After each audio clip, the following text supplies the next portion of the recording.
بسم الله الرحمن الرحيم. أحييكم بتحية الإسلام، وتحية الإسلام السلام. السلام عليكم ورحمة الله وبركاته. الحمد لله رب العالمين، والصلاة والسلام على من بعثه الله رحمة للعالمين، سيدنا وقدوتنا ونبينا محمد وعلى آله وصحبه أجمعين. أمسينا وأمسى الملك لله، والحمد لله لا شريك له، لا إله إلا هو وإليه المصير. Hadirin ma'asyiral muslimin wal muslimat, zumratul mu'minin wal mu'minat, para shaimin dan shaimat yang semoga seluruhnya senantiasa diberkahi, dirahmati, dijaga, disehatkan Allah Subhanahu wa taala. Alhamdulillah, kita bersyukur di sore hari ini masih berada di nuansa Ramadan. Alhamdulillah, Allah Subhanahu wa taala mengizinkan kita berjumpa dengan bulan yang mubarak, yang penuh keberkahan ini. Semoga seluruh amal ibadah kita dari awal diterima Allah Subhanahu wa taala, dan semoga seluruhnya kelak akan menjadi wasilah kita, kendaraan kita, menjadi salah satu tiket menuju surganya Allah Subhanahu wa taala. Amin ya rabbal alamin. Kemudian salawat dan salam mari kita sampaikan selalu kepada kekasih Allah yang paling mulia, penutup daripada seluruh nabi dan rasul yang pernah ada di dunia ini, baginda Nabi besar Muhammad sallallahu alaihi wa alihi wasallam. Semoga kita semua dan juga seluruh keluarga kita nanti diakui Nabi sebagai umatnya, mendapatkan syafaat beliau, dan semoga nanti Allah izinkan kita bisa bertemu, berjumpa, memandang indahnya wajah beliau di surganya Allah Subhanahu wa taala. Amin ya rabbal alamin. Baik Bapak Ibu yang dimuliakan Allah Subhanahu wa taala, ya, taujih atau tausiah yang asli nanti guru kita Ustadz Aun, ya. Kalau saya mukaddimah ringan saja, ya. Jadi Bapak Ibu yang dimuliakan Allah Subhanahu wa taala, ya, Al-Qur'an ini ya anugerah yang luar biasa, ya, merupakan mukjizat abadi, al-mukjizatul khalidah, ya, mukjizat yang abadi dari Nabi kita sallallahu alaihi wasallam, ya. Kalau mukjizat yang lain udah tinggal cerita, tapi kalau Quran, ya mukjizat Nabi yang satu ini sampai detik ini masih berada di tengah-tengah kita, bisa kita akses. Nah, Bapak Ibu yang dimuliakan Allah Subhanahu wa taala, terkait bahwa Al-Qur'an ini sumber keberkahan, maka sudah disampaikan Allah. Jadi juz 23 di surat Shad, ya, sebelum Az-Zumar, di salah satu ayatnya Allah berfirman, kitabun anzalnahu ilaika mubarak. Jadi inilah sebuah kitab kami turunkan kepadamu, mubarak, penuh dengan keberkahan, kata Allah. Nah, tujuannya, di antara tujuan utama ya diturunkannya Quran ini, ya, liyadabbaru ayatihi, agar kalian merenungi, mentadabburi ayat-ayatnya, waliyatadzakkara ulul albab, dan agar orang-orang berakal menjadi tersadarkan kembali. Nah, maka karena Al-Quran ini penuh keberkahan, ya, dan di antara tujuan utamanya mentadabburinya, Bapak Ibu sekalian, maka di kesempatan singkat kali ini saya ingin mengajak mentadabburi beberapa ayat Quran. Dan memang saya setiap hari itu satu tadabbur, sama kayak program dari struktur kan ada tuh sehari seayat. Nah, saya sekarang udah hari keberapa ini? Ke-6, ya. Itu ya sudah mentadabburi 6 ayat. Nah, kira-kira nyampe 6 atau enggak sesampainya aja, ya. Setiap hari saya mentadabburi sebuah ayat. Nah, yang pertama, pada hari pertama Ramadan, Bapak Ibu sekalian, ya saya menjumpai ayat di akhir juz 1, ya. Ya, di akhir-akhir juz 1 berarti masih Al-Baqarah, ya. Ya, lebih tepatnya ini Al-Qur'annya nggak bisa dibuka, ya. Nah, di sini aja deh, ya. Ya, jadi baik, jadi ya pada hari pertama Ramadan, tadabbur pertama itu ya ada di Al-Baqarah ya, ayat 127. Al-Baqarah 127. Ini masih juz 1 hampir selesai, hampir memasuki juz 2. Di situ ayatnya berbunyi ya, wa idh yarfa'u Ibrahimul qawa'ida minal baiti wa Ismail Rabbana taqabbal minna innaka antas sami'ul alim. Ini ayatnya. Nah, apa tadabburnya Bapak Ibu sekalian ya? Iringilah setiap amal soleh apapun itu dengan doa-doa. Supaya apa? Allah berkenan menerima semua amal soleh itu.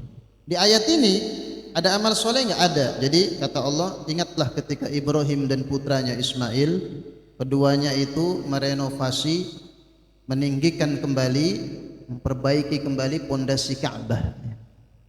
Itu kan amal soleh luar biasa itu. Yang ngelakuin nggak ada yang lain, cuma mereka berdua. Kalau puasa kan kita rame-rame ngerjain. Maksudnya nggak spesial banget kalau ibadah kita. Ini kalau ibadah Nabi Ibrahim sama putranya ini spesial. Nggak ada duanya, yang ngelakuin cuma mereka berdua, kagak ada yang lain, mereka berdua ya. Artinya amal spektakuler banget, merenovasi Ka'bah, Masya Allah ya, amal besar. Tetapi ya keduanya tetap punya perasaan khawatir enggak diterima, Masya Allah. Makanya mereka berdua berdoa, Rabbana taqabbal minna innaka antas sami'ul alim. Ya Allah, terimalah ya amalan kami yang enggak seberapa ini, Masya Allah. Sungguh Engkau maha mendengar, maha mengetahui ya. Nah, kalau kita yang amalannya lebih recehan lagi, Bapak Ibu sekalian, harusnya lebih getol lagi doa ini ya. Nabi Ibrahim yang spektakuler dan sedahsyat itu, karena pelakunya dia nggak ada di atas muka bumi, yang melakukan itu hanya dua orang ini ya. Kalau menurut kita masa sih nggak diterima, kan cuma beliau berdua, tapi beliau ini masih punya perasaan khawatir, jangan-jangan nggak diterima Allah ya. Padahal beliau nggak selfie di Ka'bah itu ya, nggak ada istilah ngerenov Ka'bah dulu guys, nggak ada itu ya. Itu sepi dari pandangan orang, nggak ada siapa, orang masih minim ya. Belum seramai sekarang ya kan. Tapi masih aja Rabbana taqabbal minna innaka antas. Nah, maka ini yang kita tadaburi di hari pertama kemarin Ramadan ini ya, maka hendaklah kita apapun amalnya, tilawah, saum Ramadan dan seluruh amal lainnya, mungkin baksos apa segala macam ya, sedekah. Nah, itu jangan berbangga, khawatir enggak diterima sama Allah Subhanahu wa taala. Apalagi disebut-sebut, wah ini kan ini saya udah gini. Nah, itu nggak boleh tuh ya, itu lebih bisa menghapus, itu bisa bubar amalnya ya, kalau dirusak dengan menyebut-nyebut itu ya. Maka udahlah ya, seluruh apa yang telah kita persembahkan ya, baik untuk pribadi, masyarakat, semuanya udah kita iringi dengan Rabbana taqabbal minna innaka antas sami'ul alim. Ya Allah ya, terimalah amal-amal kami yang enggak seberapa ini ya. Nah, jadi ini ya, jadi kita semua ya melalui ayat ini ya, diajak oleh Allah Subhanahu wa taala supaya meneladani Ibrahim. Jadi berusahalah kita layaknya Ibrahim alaihi salam ya, yang setelah beramal masih khawatir amalnya enggak diterima. Dan memang para sahabat Nabi pun begitu ya. Setelah Ramadan ini beliau itu masih berdoa 6 bulan lamanya supaya amalnya diterima. Nah, salah seorang tabi'in namanya Abu Uthman An-Nahdi rahimahullah, beliau mengatakan, kana as-sahabatu radhiyallahu anhum yad'una Allah 6 ashhurin an yuballighahum Ramadan wa yad'una 6 ashhur an yataqabbala minhum. Nah, ini kesaksian salah seorang tabi'in. Kata beliau, adalah para sahabat senior saya, para sahabat Nabi itu, mereka itu hamin 6 bulan sebelum Ramadan sudah minta dipertemukan. Nah, kalau kita dari Rajab agak telat, cuma 3 bulan kan, enggak, hamin 2 bulan. Allahumma barik lana fi Rajab wa Sya'ban. Kalau sahabat itu dari hamin 6 bulan, jadi dari bulan setelah bulan Maulid Rabiul Tsani itu mereka udah Allahumma balighna Ramadan, padahal masih 6 bulan lagi. Dan mereka pun berdoa 6 bulan lamanya supaya amalnya diterima. Jadi mulai bulan Syawal, Dzulqa'dah, Dzulhijjah, Muharram, Safar, Rabiul Awal sampai bulan Maulid nih, itu masih Rabbana taqabbal minna terus sahabat itu. Kalau kita kadang kalau udah takbiran udah lupa semuanya. Udah Allahu Akbar Allah. Udah lupa deh. Udah merasa diterima aja amalnya kan gitu ya. Ya udah mudik udah macam-macam ya. Kalau udah takbiran tuh bahkan mungkin dalam hati selamat tinggal Al-Qur'an sampai ketemu Ramadan lagi. Nah, itu. Jadi ketemunya setahun sekali tuh ya gitu. Inilah kondisi kita ya. Kalau sahabat tuh makanya sahabat itu setahun full di hatinya ada Ramadan. 6 bulan merindukan, 6 bulan masih kepikiran terus ya kan. Itu luar biasa. Itulah kenapa mereka disebut ya generasi terbaik karena memang luar biasa ya. Kecintaan mereka pada Allah, pada Ramadan, pada Al-Qur'an ya. Jadi ini tadabbur pertama kami ya yang kami renungkan di hari pertama ya. Sebagai tadabbur pertama ya, ada di juz 1 ya. Baik, ini ya semoga Allah Subhanahu wa taala menerima amalan kita ya, dan yang kurang-kurang semoga disempurnakan, dimaafkan Allah Subhanahu wa taala. Baik, itu tadabbur pertama ibu-ibu sekalian, bapak-bapak sekalian. Kemudian yang kedua ya, tadabbur kedua ada di juz 2, masih Al-Baqarah juga ya, masih Al-Baqarah, cuma ayatnya sekarang 188. Jadi satu ayat tepat setelah rangkaian ayat puasa. Ayat puasa kan mulai 183 kan, kutiba alaikumusiyam itu. 183, 184 masih terkait. 85, 86, 87 masih ayat puasa. Begitu 188, nah ini yang kita tadabburi. Di sana Allah berfirman, وَلَا تَأْكُلُوا أَمْوَالَكُمْ بَيْنَكُمْ بِالْبَاطِلِ وَتُدْلُوا بِهَا إِلَى الْحُكَّامِ لِتَأْكُلُوا فَرِيقًا مِنْ أَمْوَالِ النَّاسِ بِالْإِثْمِ وَأَنْتُمْ تَعْلَمُونَ. Ini Al-Baqarah 188. Jadi tadabburnya ya, tepat setelah ayat puasa muncul larangan dari Allah, larangan memakan harta dengan cara yang batil. Apa kesimpulan tadabburnya? Puasa seseorang yang sukses itu atau seseorang yang disebut sukses puasanya kalau dia menjadikan berhati-hati, menjadikan dirinya berhati-hati dalam masalah harta. Tidak ingin mendapatkan harta itu dengan cara batil. Ya, atau apalagi haram.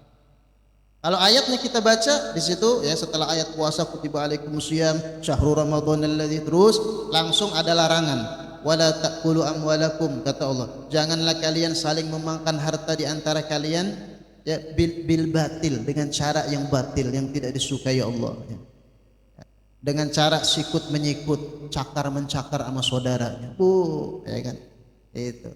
Jadi kalau udah puasa Ramadan ya cara nyari hartanya batil, wah berarti enggak sukses Ramadannya. Istilahnya buat apa tuh puasa kemarin sebulan kalau tidak mempengaruhi cara dia ya dalam meraih harta. Harta ini banyak ya, bisa dunia, bisa kursi, macam-macam ya gitu ya. Pokoknya semua lah ya gitu. Artinya ya orang yang sukses puasanya dalam mencari ya harta ya dan meraih cita-citanya dengan cara-cara yang bersih ya, jauh dari kebatilan. Wa tudlu biha ilal hukam, dan janganlah pula kamu menyuap dengan harta ya kata Allah kepada para hakim. Dengan maksud supaya kamu bisa memakan sebagian harta orang. Maksudnya supaya kasusmu dimenangkan sama hakim, kamu nyogok. Istilahnya ada perkara apa, sengketa sama A dengan B, kata A, hakim nih saya bayar kamu 10 miliar, tolong menangin saya dalam bab ini, kalahin dia. Nah itu sangat tidak disukai Allah Subhanahu wa taala. Jadi berbuat curang ya gak? Ada nggak kecurangan nih? Gitu. Itu kalau masih muslim, masih puasa, masih curang juga, waduh ya, mana aja puasanya ya. Berarti lupa sama ayat ini yang satu ayat tepat setelah ayat puasa gitu. Jadi kalau udah puasa Ramadan masih senang yang batil-batil, nah ini berarti diragukan ya kualitas puasanya sebulan itu. Nah termasuk ya kita semua harus introspeksi ya. Ya kalau kita pedagang maka dagangnya yang jujur ya. Kalau menerangkan speknya jujur ya. Jangan sampai enak, manis, super, tahu-tahu bosok semua gitu ya. Jadi ya harus ya, artinya kita dalam bermuamalah ya, berhubungan termasuk jual beli, bisnis, apalagi seluruh muamalah ya yang terkait dengan harta usahakan bersih. Jangan ada yang kita bawa ke rumah yang haram-haram, Bapak Ibu sekalian ya. Sampai ayahnya Imam Bukhari itu mengatakan ya, namanya Pak Ismail ya. Ayahnya ada nggak di sini Pak Ismail ya? Ya. Ayahnya Imam Bukhari itu namanya Ismail. Imam Bukhari kan namanya Muhammad bin Ismail. Muhammad bin Ismail al-Bukhari dari negeri atau wilayah Bukhara, makanya disebut Bukhari. Nama aslinya Muhammad bin Ismail. Nah, Pak Ismail itu pernah berkata itu ayahnya Imam Bukhari, ya demi Allah, tidak pernah aku berikan kepada putraku Muhammad satu suap pun dari yang subhat, apalagi yang haram. Makanya menjadi apa? Menjadi anak yang luar biasa dan menjadi Syekhul Muhadditsin, menjadi ahli hadis yang sangat besar ya. Yang kitabnya itu menjadi kitab paling sahih setelah Al-Qur'an, yaitu Sahih Al-Bukhari. Kenapa? Karena kehati-hatian kewaraan ayahnya ya. Nah, kalau kita jangan sampai terpengaruh kata orang, alah sok-sokan yang halal, yang haram aja susah. Nah, ini jangan sampai. Ya, kita harus berjuang di tengah fitnah ya yang luar biasa di zaman ini. Kita harus berjuang tetap ya, pada garis-garis yang diridhoi Allah, yang halal-halal itu saja. Jangan sampai ada minat, nggak apa-apa deh remang-remang dikit tuh, jangan sampai tuh ya. Nanti kalau udah seneng yang remang-remang ya, wah fis syubuhat ya, waman waqa'a fis syubuhat waqa'a fil haram. Nah itu bisa-bisa nanti keseringan yang remang-remang akhirnya udahlah yang haram sekali-kali nggak apa-apa dah, nanti tobat lagi. Nah ini bahaya banget ya. Fikrah seperti ini berbahaya hadirat sekalian. Nah jadi tadabbur kedua kita, renungan kedua kita ya puasa yang sukses itu harus mampu menjadikan seorang hamba berhati-hati dalam bab harta, dalam bab apalah jabatan apa segala macam. Harus hati-hati, jangan sampai itu diraih dengan cara batil yang haram yang tidak disenangi Allah Subhanahu wa taala. Karena ada hadis juga ya, siapa yang daging yang tumbuh dari yang haram, kata Nabi, fannaru aula biha, kata Nabi. Jadi daging yang tumbuh ya, jadi tubuh kita daging yang tumbuh ya dalam tubuh seseorang yang itu tumbuh dari yang haram, maka neraka lebih pantas baginya, kata Nabi itu.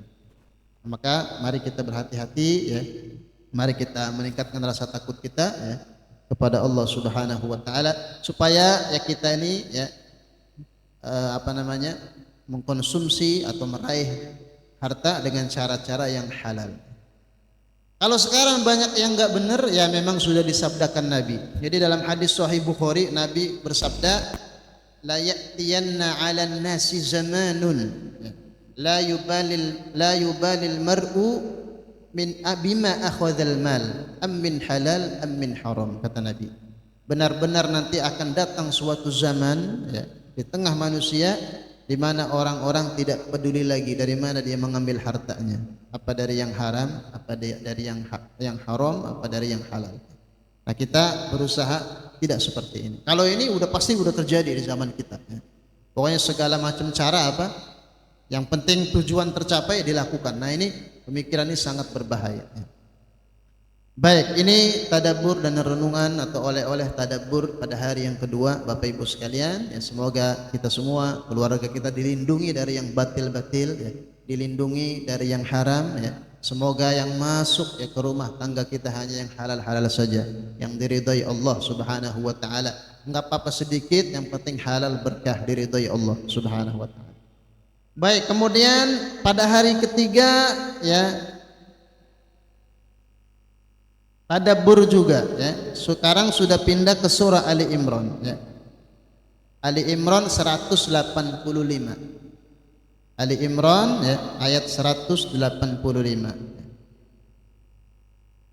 Di situ ayatnya ya berbunyi, Ali Imran 185, kullu nafsin dha'iqatul maut wa innama tuwaffawna ujurakum yawmal qiyamah faman zuhziha 'anil nari wa udkhilal jannata faqad faz wa mal hayatud dunya illa mata'ul ghurur. Jadi kata Allah, setiap yang bernyawa pasti akan ya dzaiqah, mencicipi, akan ngicipin ya, merasakan yang namanya maut, kematian. Dan pada hari kiamat akan diberikan ya pahala dan semuanya secara sempurna, balasannya, kebaikan, keburukan semuanya enggak dikurangi sama Allah ya. Kalau di dunia orang bisa ngurang-ngurangin, angka-angka bisa diedit enggak? Bisa. Kalau di akhirat enggak bisa rekayasa ya. Nah, semuanya akan dihadirkan apa adanya oleh Allah ya. Faman zuhziha 'anil nar, maka siapa yang pada hari itu, pada hari kiamat, hari akhirat kebangkitan itu dijauhkan dari neraka Allah ya, dimasukkan ke dalam surganya, maka sungguh dia memperoleh kemenangan, kesuksesan yang sebenarnya. Wa mal hayatud dunya illa mata'ul ghurur, sesungguhnya kehidupan dunia itu hanyalah kesenangan yang memperdaya, yang menipu Bapak Ibu sekalian ya. Apa tadabbur dari ayat ini ya? Kesimpulannya ya, zikrul maut ya, banyak ingat mati itu merupakan sebab utama kesuksesan seorang hamba Allah Subhanahu wa taala ya, dan dia banyak ingat mati itu akan menyelamatkan dia dari dahsyatnya tipuan, jebakan ya, dan juga ya, dunia yang memperdaya, yang gurur, menjebak ya.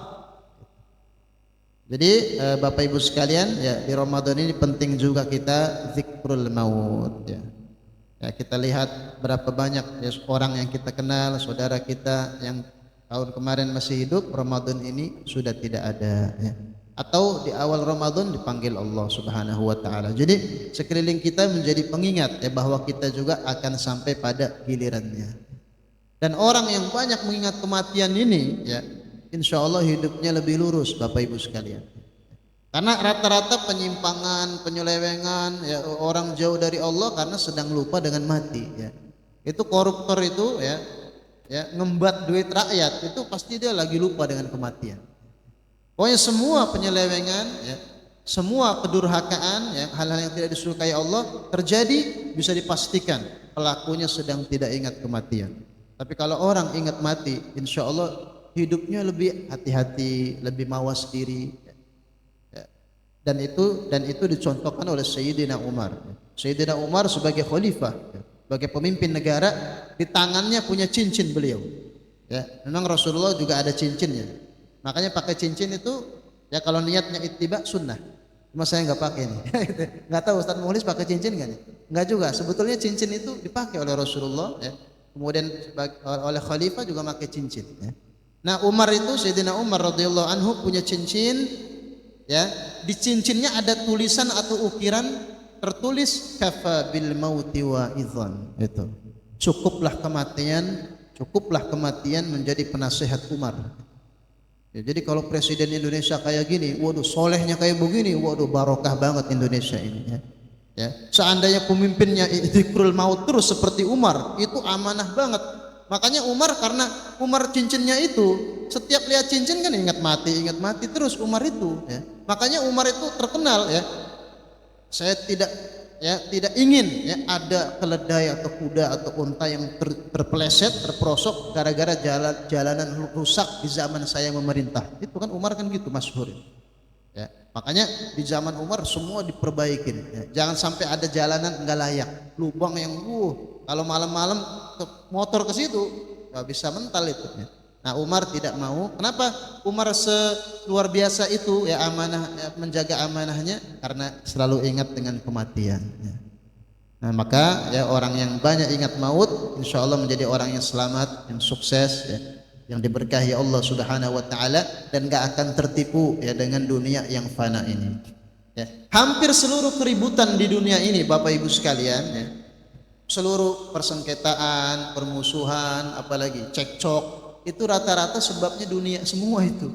Dunia kan sempit nih, dunia kan terbatas, yang minat banyak, akhirnya sikut-sikutan gitu ya.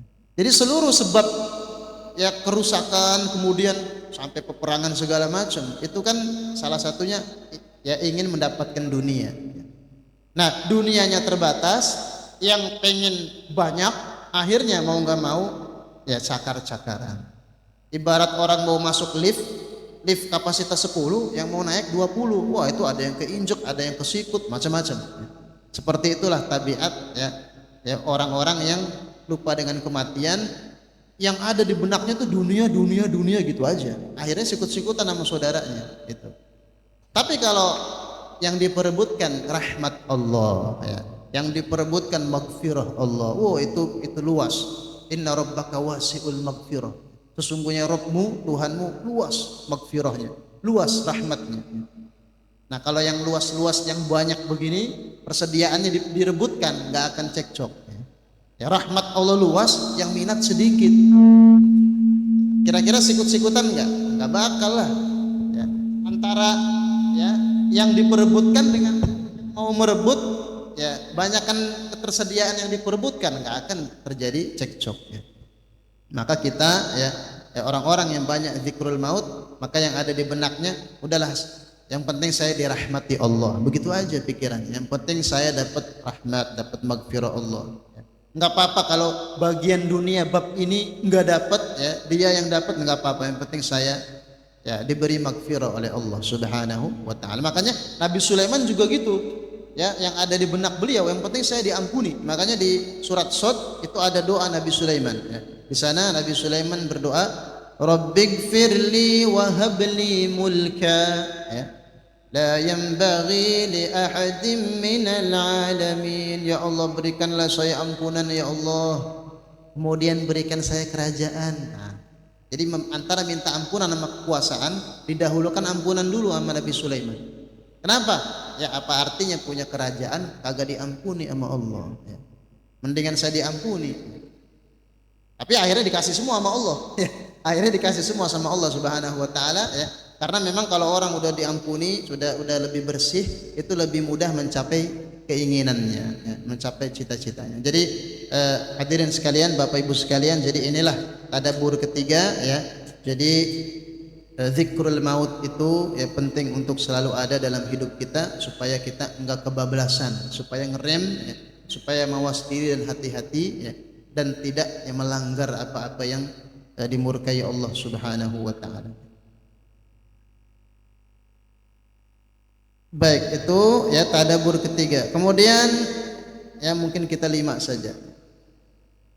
Nah kemudian ya Bapak Ibu sekalian, tadabbur keempat ada di surah Ali Imran juga, ayat 160.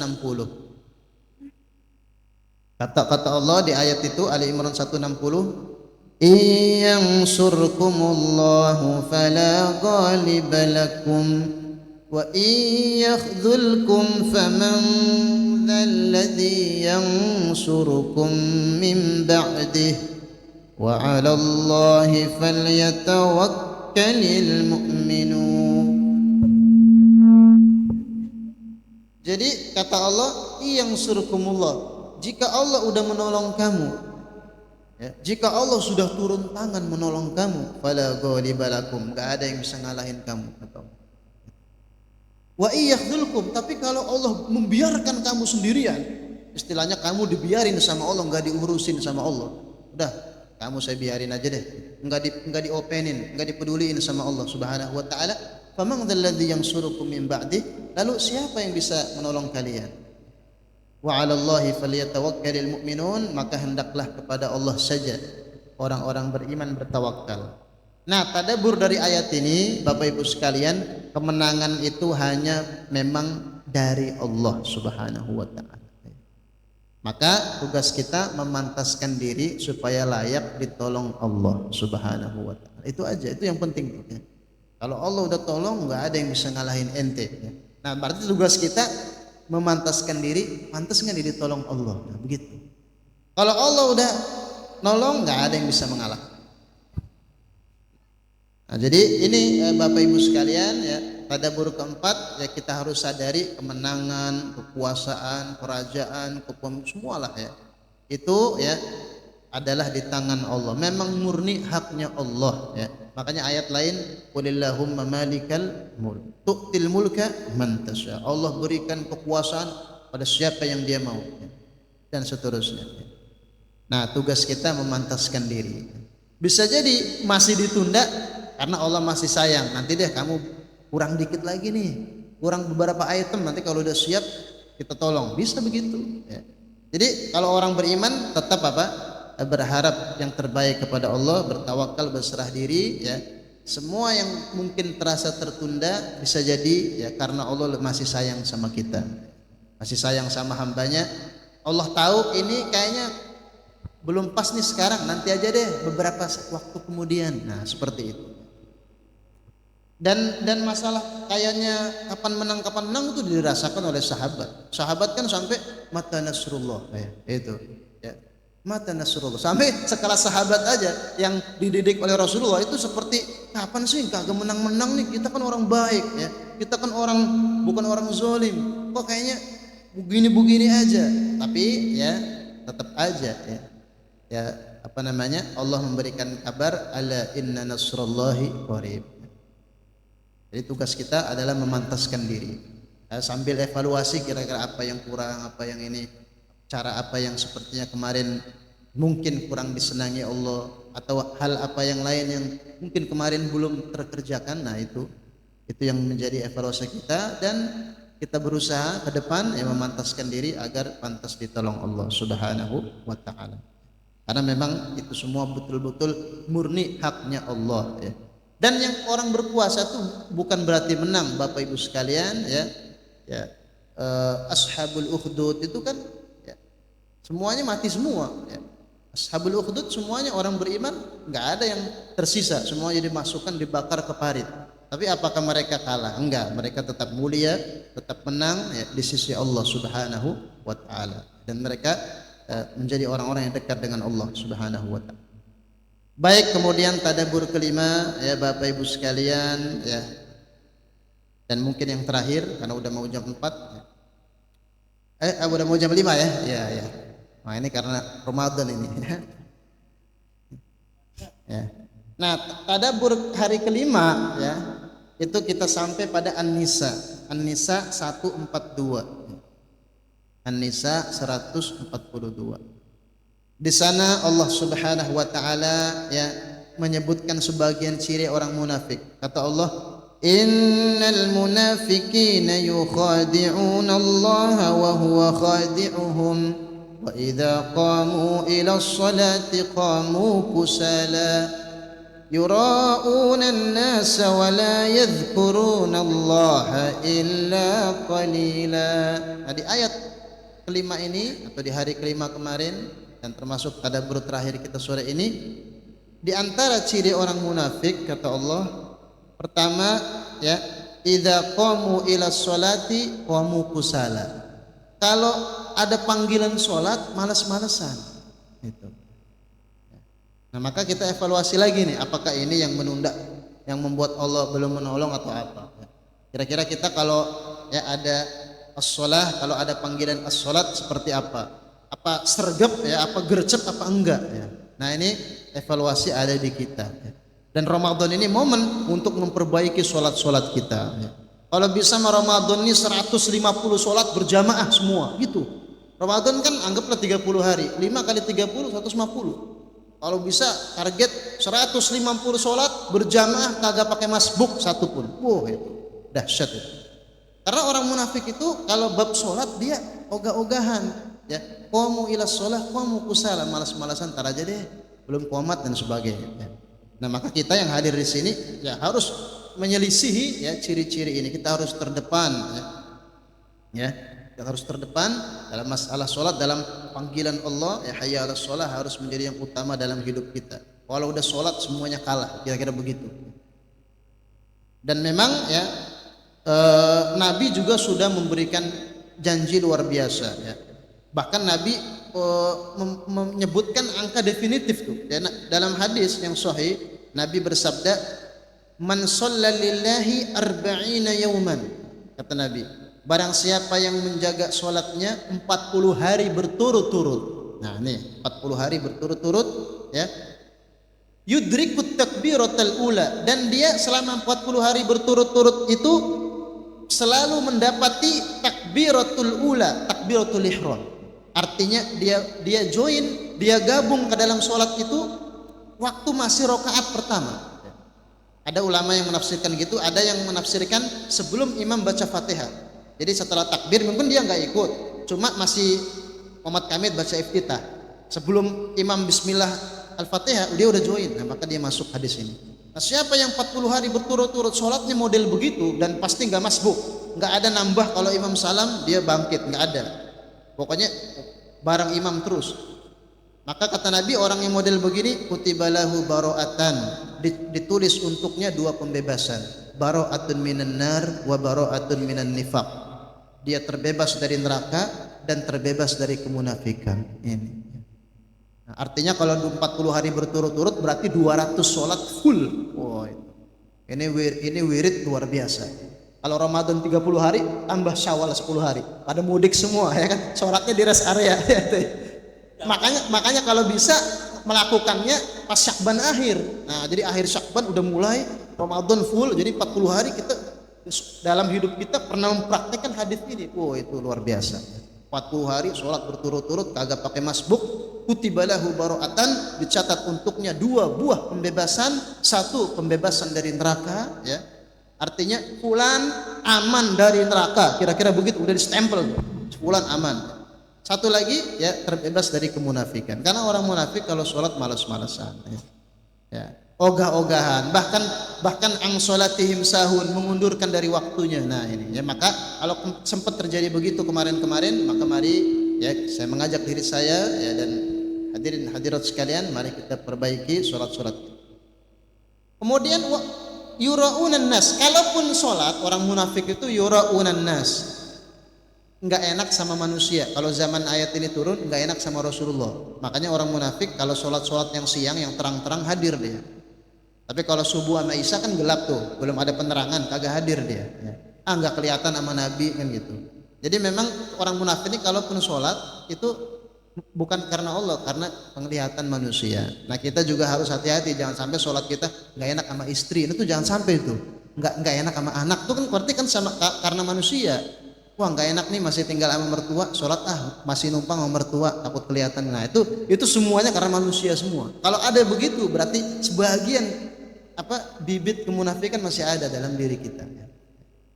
Nah satu lagi ciri orang munafik yang terakhir di ayat itu, wala yadhkurunallaha illa qalila, dan satu lagi ciri orang munafik minimalis banget zikirnya.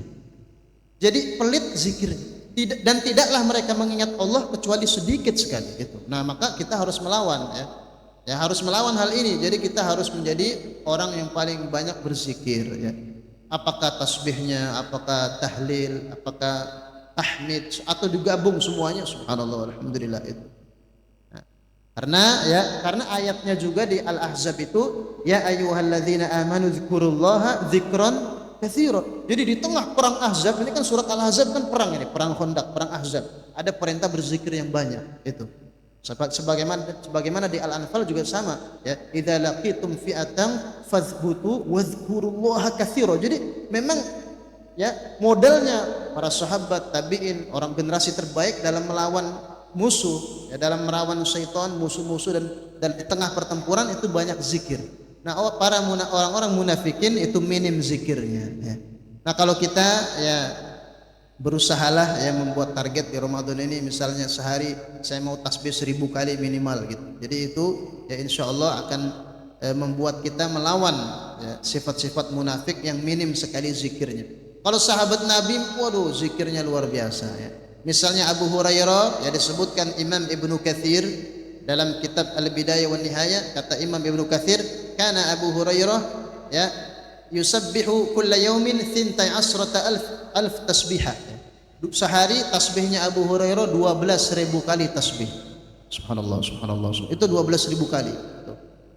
Ada lagi seniornya Abu Darda radhiyallahu anhu, tasbihnya sehari 100.000 kali. Waduh, itu lebih dahsyat lagi tuh Abu Darda ya.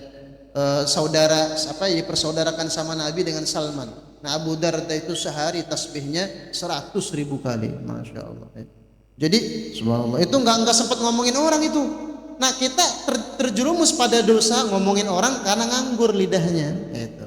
Nah sahabat itu enggak ada peluang itu karena sibuk zikir ya. Makanya kata salah seorang tabi'in namanya Abdullah bin Aun, kata beliau, zikrullahi dawaun wa zikrun nasi daun. Banyak menyebut Allah itu obat, banyak nyebutin orang penyakit, racun. Jangan sampai kita kebanyakan mengkonsumsi racun, Bapak Ibu sekalian. Kalau sakit jangan salahin siapa-siapa, ente yang salah, kebanyakan makan racun. Nah, membicarakan manusia dan menyebut-nyebut itu racun.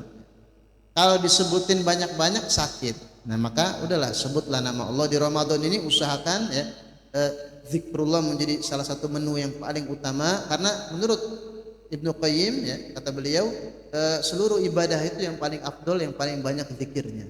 Jadi para haji yang dalam rangkaian ibadah haji yang berapa juta orang itu, yang paling afdol di antara mereka yang paling banyak zikirnya dalam ibadah haji. Di antara para shaimin yang paling afdol, yang paling banyak zikirnya, tilawahnya, tasbihnya, semuanya. Orang-orang yang muzaki, para ahli zakat, yang paling afdol di antara mereka, kalau zakatnya sama, itu yang paling banyak zikirnya. Jadi yang membuat ya seseorang ini naik ya levelnya, itu yang paling banyak zikirnya di sisi Allah. Nah, kata para ulama, manusia yang paling mirip malaikat yang paling banyak tasbihnya. Karena malaikat itu kerjaannya yusabbihuna al-laila wan nahara la yafturun. Siang malam bertasbih, enggak ada futurnya, la yafturun. Jadi tidak mengenal lelah, ya letih dan lesu. Itu malaikat. Nah, kalau ada manusia bukan malaikat tapi ahli tasbih, berarti dia mirip dengan malaikat. Nah, semoga kita dimudahkan ya di Ramadan ini, di sisa Ramadan ini menjadi orang-orang yang ahli zikir, terdepan dalam sholat ya, sehingga kita semua dijauhkan dari sifat-sifat kemunafikan ini. Nah, inilah Bapak Ibu sekalian, para shaimin wa shaimat sekalian yang dimuliakan Allah, yang bisa kita tadabburi ya, 5 renungan jadi di kesempatan singkat kali ini. Semoga yang sedikit ini bermanfaat dan bisa kita laksanakan bersama-sama. Amin ya rabbal alamin. Demikian dari saya, kurang lebihnya mohon maaf. Wassalamualaikum warahmatullahi wabarakatuh.